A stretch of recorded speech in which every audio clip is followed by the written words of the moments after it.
Hello दोस्तों, नमस्कार। आप सभी का हमारे YouTube चैनल स्टडी अंकुश में स्वागत है। जैसा कि आपको पता है, प्रैक्टिस सेट चल रहे हैं, प्रीवियस ईयर क्वेश्चन चल रहे हैं, जितने भी एग्जाम में पिछले साल पूछे जाते हैं और आज तक जैसे भी प्रश्न मैथ्स में पूछे हैं उसी तरह के प्रत्येक क्वेश्चन आपको कराऊंगा। आपको जायज़ जब तक वैकेंसी नहीं आ रही है कोई, आपको ये अनुभव हो जाएगा कि किस तरह के प्रश्न पूछे जाते हैं, कौन सा प्रश्न आता है मैथ में। और डरने की बात कोई नहीं है, बहुत ईजी आते हैं, ज़्यादा हार्ड प्रश्न नहीं आते हैं। 2-4 प्रश्न हैं जो हार्ड आते हैं, उनकी कोई बात नहीं, उन्हें बाउंस मार देना, ठीक है, कोई जरूरी नहीं, ऊपर से निकलते हैं वो, ठीक है। हाँ, तो देखो, मर्जी आपकी, सब्सक्राइब करना ना करना, लाइक करना ना करना, शेयर करना ना करना। क्यों? क्योंकि अब कोई फ़र्क नहीं पड़ता। चीखते चीखते गला बेकार हो गया। सब्सक्राइब कर दो, लाइक कर दो, लेकिन कोई ना कर रहे, ठीक है। जिसके मन में होगा वो सब्सक्राइब करेगा, ना कहने से भी, अगर कहेंगे तब भी ना रुकेगा, अगर उसे मना करेंगे। लेकिन जिसको नहीं कर रहा, नहीं, उसे चीख चीख के उसको मोबाइल में लेके ना कर देंगे ज़बरदस्ती सब्सक्राइब, तब भी वो पीछे जाएगा, अनसब्सक्राइब कर देगा, ठीक है। हाँ, तो समझ लीजिए, आपकी मर्जी है, करो ना करो, लेकिन हमारा काम है पढ़ाना। आप चाहे 10 देखो, 20 देखो, 50 देखो, कोई जितने देख रहे हैं इस समय इतने तो हमेशा देखेंगे, और कम हो जाएंगे तब भी कोई जरूरी नहीं, ये तो हमेशा चलेगा ही, ठीक है। हाँ, तो लगवाते हैं पहला प्रश्न। समझ लीजिए क्या है पहला प्रश्न। पहला प्रश्न लिखा हुआ है, समझिएगा। पहला प्रश्न है, माहिम ने एक परीक्षा में 175 में से 126 अंक प्राप्त किए। माहिम द्वारा प्राप्त किए गए अंकों का प्रतिशत क्या होगा? ऑप्शन लिखे हुए। अब मेरे साथियों बताइए, आपने इंटर कर लिया और आप पुलिस की या एसआई की या किसी भी परीक्षा पास कर लिया। अब आप गांव में पहुंच गए, इस बार रिजल्ट आया इंटर का, हाई स्कूल का। आपके भाई हाई स्कूल में, देखो इंटर में तो परसेंटेज लिखी आ जाती है, उस पर परसेंटेज, हाँ बिल्कुल, फर्स्ट सेकंड डिवीज़न आ जाती है। परसेंटेज तो खैर नहीं आती है, फर्स्ट सेकंड डिवीज़न आ जाती है। अब आपके भाई ने इंटर हाई स्कूल पास कर लिया, पिताजी पास में बैठे हुए हैं। उन्होंने कहा, भाई बता जल्दी से कितनी परसेंट होगी। आपको परसेंट निकालना ही नहीं आती है। जब आपको परसेंट निकालने नहीं है तो जाएगा कि आपके ऊपर 2-4 हाथ पड़ जाने और सुननी पड़ जाएगी। तो समझो, अब इसके आज के बाद आपको परसेंट निकालना आ जाएगी। जिसे नहीं आती है उसको तो यार कोई बात नहीं, उसे तो बहुत कुछ आता है, लेकिन जिसे नहीं आती समझ लो। अब देखो, उसने ये कहा कि माहिम ने एक परीक्षा में 175 में से 126 अंक प्राप्त करे। अब मेरे भैया ये बता दो, 126 आए उस नंबर और 175 में से, ऐसे ही तो लिखते। जब आपने कभी गांव में जब या स्कूल में टेस्ट हुआ होगा, जब टेस्ट हुआ था तो टीचर कैसे लिखता था? 10 में से 5 नंबर आए, ऐसे लिख देता था। 10 में से 5 नंबर आए। दूसरी कैसे लिख, 5 नंबर आए, यानी कि 20 में से, ऐसे ही तो लिख देता टीचर। नीचे टोटल नंबर, ऊपर आए जो नंबर लिखता था। तो वही तरीका ये है, समझो। अब जब इतना आपको याद रह गया, टोटल नंबर नीचे लिखते हैं और आए हुए नंबर ऊपर लिखते हैं, क्वेश्चन आपका सॉल्व हो गया। परसेंटेज निकालने के लिए 100 से गुणा कर देते हैं, बस कुछ नहीं करते हैं।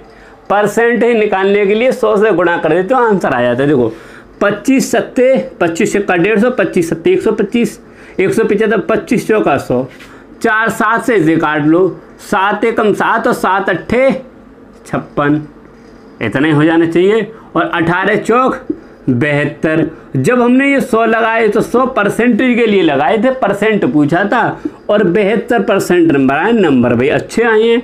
और 60% पे होती है फर्स्ट डिवीज़न, और 60% से नीचे होती है और 50% से अधिक होती है उसे कहते हैं सेकंड डिवीज़न, और 50% से नीचे होती है उसे कहते हैं थर्ड डिवीज़न। समझ लो, ठीक है। हाँ, तो इसका ऑप्शन 72% बी हो जाना चाहिए, ठीक है। हाँ, 72% बी। अब लगवाते हैं दूसरा प्रश्न। आपको देखो, मैं आपको क्वेश्चन नहीं सिखा रहा हूँ, करा नहीं रहा हूँ, सिखा रहा हूँ, सीख जाओगे बिल्कुल। और ऐसे सीखोगे कि जब बड़े हो जाओगे और बाप के बच्चे हो जाएंगे तो आप बच्चों को पढ़ाओगे अपनों को कि बेटा सीख, ऐसे पढ़ा जाता है, ठीक है। हाँ, और ऐसे प्रश्न किए जाते हैं। ऐसा नहीं है कि बेटा बैठे बैठे काम कर रहा है और आप उसका मुँह ताक रहे हो, ऐसा नहीं करो, ठीक है। हाँ, दूसरा प्रश्न देखो क्या है। दूसरा प्रश्न लिखा हुआ है, सबसे उपयुक्त विकल्प चुने जो 35 का 12% होगा। देखो, 35 का 12% हो। बहुत इजी प्रश्न आते हैं, लेकिन आप पता है क्या करते हो? इजी प्रश्न तो करोगे नहीं, अरे ये तो आते हैं, आप तो इसके पढ़ते हो नहीं तो कूदते हो, बाउंस मारते हो, ठीक है। तो ऐसा मत किया करो। जो इजी होते हैं, जब आपको यही नहीं आता तो बड़े कैसे कर लो, सबसे पहले ये सीखो। अब 35 का 12% हमेशा याद कर लो, मन में बसा के रख लो। का मतलब गुणा होता है।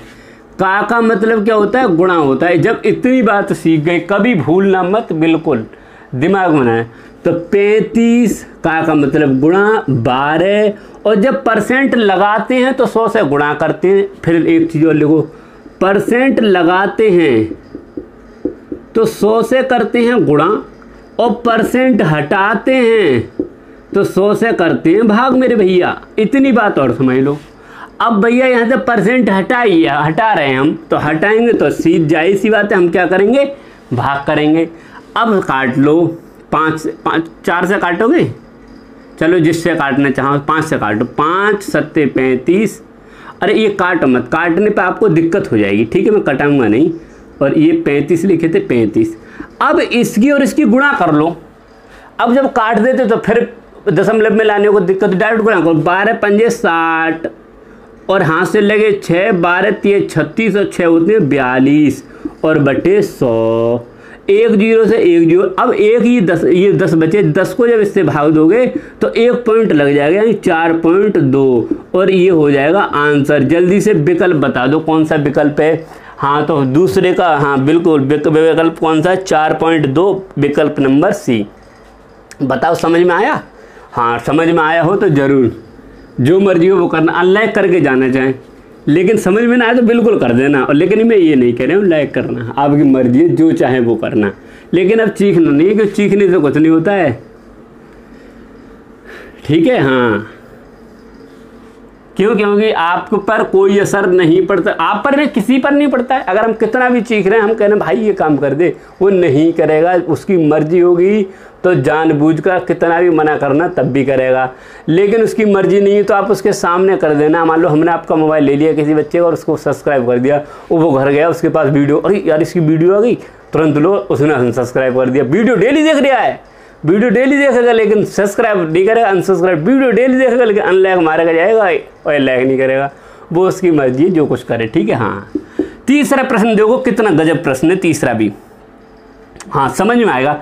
रमेश एक वस्तु 434 रुपये में बेचकर 24% का लाभ कमाता है। रमेश ने ये वस्तु किस कीमत पर खरीदी? देखो समझो, अब आप भी दुकान पर बैठ गए, आप मान लो आपकी ईश्वर की कृपा से, जहाँ तक है हम तो सोच रहे हैं सभी लोगों की नौकरी लगनी चाहिए, बाई चांस किसी कारणवश घर वालों ने कह दिया बेटा नौकरी अब नहीं लग रही, चलो बिजनेस कर लो। अब आप बिजनेस में लग गए, तो रमेश एक वस्तु को 434 में, यानी आप 434 में बेचकर 24% लाभ कमाओ आपने। अब आपके पिताजी पास में खड़े हैं, तो उन्होंने कहा बेटा कि इस वस्तु को तुम लाए कितने रुपये में खरीद गए जो 24% तुम्हें लाभ पे बेच दी? आपके पिताजी पूछ लिए बेटा कितने रुपए लाभ पर बेची है ये, कितने रुपए लाभ ले ले? तो आपने डायरेक्ट ये कह दी पापा कुछ ना, मैं 24% लाभ लोगे यहाँ पे। और अब पिताजी कह रहे 24% लाभ लोगे, ये तो पता है कितने रुपये लाभ लोगे? 24% तो लाभ लोगे। लाभ कितने लोगे? इतने रुपये बेची है।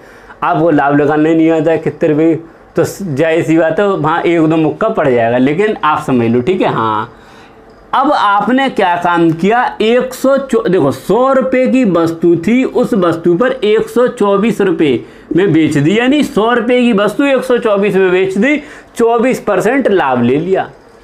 ये परसेंट में था, 100% की जगह हमें 124 में बेच दी। जब हमने 124 में बेच दी 100 की जगह, तो वो वस्तु बेची कितने की? 434 रुपये की बेची। मैं आपको बिल्कुल इजी तरीके से बता रहा हूँ, यानी 100 की जगह 124 में बेचकर 434 की बेच दी। अब वो कह रहा है नहीं भैया हमें तो 100% की पूछी है उसने, तो 100% की सुन लो। देखो 434 तो ऊपर, और ये हमसे पूछ रही है उसने 124, उसने पूछा हमसे 100 रुपये की, भी तो पूछ रहा है कि 100 रुपये की, ये खरीदने वाले गुणा में कर दो, आपका देखो आंसर आ जाएगा। देखो कैसे आ जाएगा, ये परसेंट देखो। अब भैया कैसे आएगा, इसको काटना शुरू कर दो। और काटना कैसे देखो, यानी कि 4 से इसे काट दो, 4 से ये नहीं कटेगा, 2 से काटो, 2 छिक्का 12 और 2 दूनी 4, 2 दूनी 4 और 2 एकम 2 और 2 सत्ते 14, 31 से काट लो, यानी 2 से काट लो, 2 दूनी 2 तिया 6, 2 एकम 2, और 2 से काट लो 50। 31 से जब इसे काटोगे तो ये जाएगा 7 बार, और 7 ही इसकी गुणा करो, 7 पंजे 35, 350। 350 रुपये, यानी 350 रुपये ये निकल के हमारे आ गए। कोई दिक्कत बताओ, उसने 434 की जब बेची तो 350 की वो खरीद कर लाया था। इसका मतलब समझिए, देखो 350 रुपये की उसने बेची लाया, लेकिन 434 की बेची। पूछे आपसे लाभ कितना कमाया, तो समझ लो 4 और 13 में से यानी 84 रुपये का तो उसने लाभ कमाया था। आपके पिताजी से अगर आपको आता तुरंत क्या गुणा, देखो कैलकुलेटर में क्या करोगे, 434 बटे 124 गुणा 100 और माइनस कर दोगे 300, यानी कि जितने में आपने बेची उतने माइनस कर दोगे, डायरेक्ट बता दोगे। अब यहाँ तो हमने आपको करने का तरीका बताया, समझ में आया? बिल्कुल, और समझ में आया होगा, 100% आया होगा। फिर तरीका सुन लो, जितने रुपए की वस्तु, यहाँ समझा रहा हूँ, क्वेश्चन हट चुका होगा। जितने रुपए की वस्तु आपने बेची उसे कर दो ऊपर, जितना % लाभ कमाया उसे कर दो नीचे। हमारा परसेंट था 100 से पूछा, 100 का पूछा था, गुणा कर दो। इसे सॉल्व करना बस यार, कुछ नहीं करना है, इसे सॉल्व कर दो और आंसर पाओ, ठीक है। हाँ, अब नेक्स्ट प्रश्न करते हैं। देखो प्रश्न बिल्कुल समझ में आ रहे होंगे। हाँ, इसी तरह के प्रश्न कुछ पूछा ही नहीं जाता है, बहुत इजी, लेकिन उसमें आपको क्या करना है, सबसे बड़ी कमजोरी हमारी होती है कि हम प्रैक्टिस नहीं करते। क्वेश्चन ही नहीं पता, हमें यही नहीं पता क्वेश्चन कैसे पूछे जा रहे हैं। हम तो बड़े बड़े महारथी वाले प्रश्न उठा के कर रहे हैं ना, उनको उसमें वहाँ पर क्या करेंगे पता है, टॉप करना चाह रहे हैं, टॉप। अरे मेरे भाई, टॉप बाद में करना, पहले एक सीट मजबूत कर लो, ठीक है। चौथा प्रश्न लिखवाता हूँ। चौथा प्रश्न देखो, चौथा प्रश्न क्या है? चौथा प्रश्न है 12% की छूट। 12% की छूट के बाद एक खिलौना 132 में बेचा गया था। खिलौने का अंकित मूल्य क्या था? देखो 12% की जब छूट दी गई, 12% की जब छूट दी गई तो वो खिलौना, अब पहले मुझे बताओ 100% पे था और 12% की छूट दी गई। अब आपको इसमें कैसे पिटाई होगी, समझिए। देखो कैसे होगी, आप गए दुकान पर और उसने, दुकानदार ने ये कह दिया 12% की छूट दे रहा हूँ और खिलौना 132 में बेचूंगा। तो खिलौने पर कितने रुपए लिखे हुए थे? तो उसने ये कहा कि उसने ये दे दिया। अब वो 132 की जगह पता है आपको कितने में दे देगा? वो 150 में दे दिया। मान लो धोखे से उसने 150 में दे दिया और आप 150 में ना देकर मान लो 140 में दे दिया और आपसे कह दिया मैंने 12% की छूट दे दी। परसेंट आपको लिखानी नहीं आती कैसे परसेंट छूट दे दी, लेकिन आपने तो घर पर आकर कह दी पापा जी कहाँ क्या 12% की छूट पर ले आया हूँ। कितने का लाया बेटा? 140 का लाया हूँ। किस पे पढ़ कितने ना यार, इस पे पढ़ तो यानी इतने रुपए रहे और 12% की छूट के बाद साला इतने कैसे दे दिया उसने। तब वो निकालेंगे अगर उन्हें आता होगा कोई, और जब उन्होंने निकाला हो तो बिल्कुल डंडा उठाया, कहेगा ऐसे तो लुट गया है बिल्कुल। अब 12% की बाद उसने क्या काम किया, 12% की छूट के बाद वो कितने का देगा? देखो भैया 88% पे दे देगा वो। ये परसेंट में ही तो था, यानी 12% माइनस करेगा। जब वो 88 में देगा, 88 में देगा तो बताइए भाई वो 88% की वैल्यू वो कितने में दिए थे? वो 132 में। हमसे पूछिए, मान लो हम निकालें 1% की वैल्यू तो वो 132 बटे 88। वो कहे नहीं भैया हमें तो ये बताना है ये रुपये, ये 100 रुपये 100%। नहीं लो, हम अभी निकाल रहे हैं 100% की वैल्यू। 132 बटे 88 गुणा 100। अब देखो 11 अट्ठे 88 और 11 एकम 11, 11 दूनी 22। 4 से काट लो, 4 तिया 12 और 4 दूनी 8। 2 से काट लो 50, 50 तिया कितने होते हैं? 150 और 150 यानी कि वो 150 रुपये उस पर लिखे हुए थे खिलौने पर। 100 अंकित मूल्य किसे कहते हैं? जो उस पर लिखा होता है। मान लो इस पर 150 रुपये लिखे हुए हैं, उसने कहा 20% की छूट दे रहे हूँ। वो छूट देने वाला नहीं लिखा होता है मूल्य, वो तो हमें कैलकुलेटर से निकालनी पड़ती है। वो निकालनी आपको आती नहीं है तो जैसी सी बात है वो आपको पे लेगा, ठीक है। हाँ, दूसरा तरीका वो बहुत शॉर्ट वाला, वही 150 जितने रुपए की बेची जितनी छूट दी गुणा 100, इस वही है, वही कुछ नहीं है। और कैलकुलेशन आपको जितनी फास्ट आती है उतनी फास्ट कर दो, ठीक है। हाँ, अब अंतिम प्रश्न देखो, और वो भी बहुत मज़ेदार प्रश्न है। देखो समझ में तो आ रहे होंगे। अब आपको करना है आप जो चाहें, लेकिन आप करेंगे कुछ नहीं, मुझे भरोसा है, क्योंकि शुभ काम कोई नहीं करता है नहीं, और करना भी नहीं चाहिए अशुभ काम।